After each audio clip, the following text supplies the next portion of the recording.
بسم اللہ الرحمن الرحیم۔ السلام علیکم۔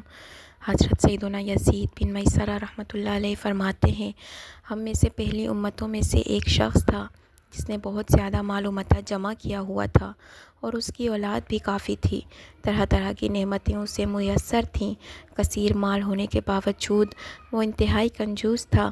اللہ تعالیٰ کی راہ میں کچھ بھی خرچ نہ کرتا، ہر وقت اسی کوشش میں رہتا کہ کسی طرح میری دولت میں اضافہ ہو جائے۔ جب وہ بہت زیادہ مال جمع کر چکا تو اپنے آپ سے کہنے لگا، اب تو میں خوب عیش و عشرت کی زندگی گزاروں گا۔ چنانچہ وہ اپنے اہل و عیال کے ساتھ خوب عیش و عشرت سے رہنے لگا۔ بہت سے خدام ہر وقت ہاتھ باندھے اس کے حکم کے منتظر رہتے۔ الغرض وہ ان دنیاوی آسائشوں میں ایسا مگن ہوا کہ اپنی موت کو بالکل بھول گیا۔ ایک دن ملک الموت حضرت سیدنا اسرائیل علیہ السلام ایک فقیر کی صورت میں اس کے گھر آئے اور دروازہ کھٹکھٹایا۔ غلام فوراً دروازے کی طرف دوڑے اور جیسے ہی دروازہ کھولا تو سامنے ایک فقیر کو پایا۔ اس سے پوچھا، تو یہاں کس لیے آیا ہے؟ ملک الموت علیہ السلام نے جواب دیا، جاؤ اپنے مالک کو باہر بھیجو، مجھے اسی سے کام ہے۔ خادموں نے جھوٹ بولتے ہوئے کہا، وہ تو تیرے ہی جیسے کسی فقیر کی مدد کرنے باہر گئے ہیں۔ حضرت سیدنا ملک الموت علیہ السلام یہ سن کر وہاں سے چلے گئے۔ کچھ دیر بعد دوبارہ آئے اور دروازہ کھٹکھٹایا۔ غلام باہر آئے تو ان سے کہا، جاؤ اور اپنے آقا سے کہو میں ملک الموت علیہ السلام ہوں۔ جب اس مالدار شخص نے یہ بات سنی تو بہت خوف زدہ ہوا اور اپنے غلاموں سے کہا، جاؤ اور ان سے بہت نرمی سے گفتگو کرو۔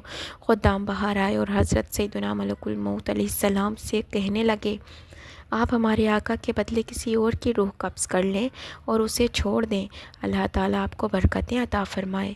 حضرت سیدنا ملک الموت علیہ السلام نے فرمایا، ایسا ہرگز نہیں ہو سکتا۔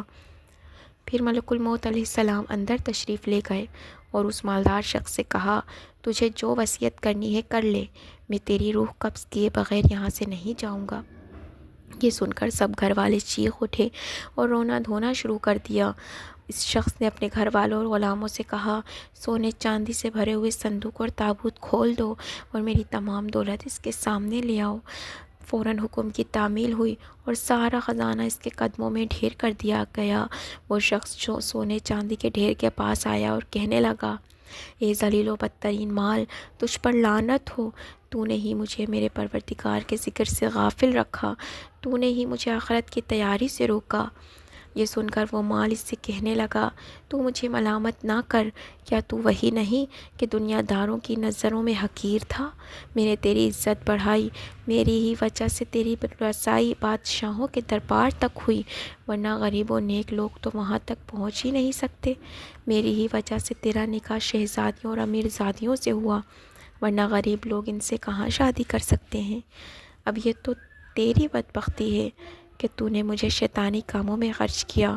اگر تو مجھے اللہ تعالیٰ کے کاموں میں خرچ کرتا تو یہ ذلت و رسوائی تیرا مقدر نہ بنتی۔ کیا میں نے تجھ سے کہا تھا کہ تو مجھے نیک کاموں میں خرچ نہ کر؟ آج کے دن میں نہیں بلکہ تو زیادہ ملامت و لعنت کا مستحق ہے۔ اے ابن آدم، بے شک میں اور تو دونوں ہی مٹی سے پیدا کیے گئے ہیں، بس بہت سے لوگ ایسے ہیں جو نیکی کی راہ پر گامزن ہیں اور بہت سے گناہوں میں مستغرق ہیں۔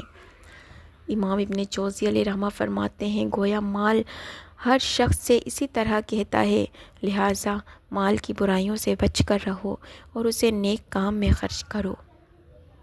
اجل نے نہ کسریٰ ہی چھوڑا نہ دارا، اسی سے سکندر سا فاتح بھی ہارا، ہر ایک لے کے کیا کیا نہ حسرت سدھارا، پڑا رہ گیا سب یوں ہی ٹھاٹھ سارا، جگہ جی لگانے کی دنیا نہیں ہے، یہ عبرت کی جا ہے تماشا نہیں ہے۔ اللہ تعالیٰ عمل کی توفیق عطا فرمائے۔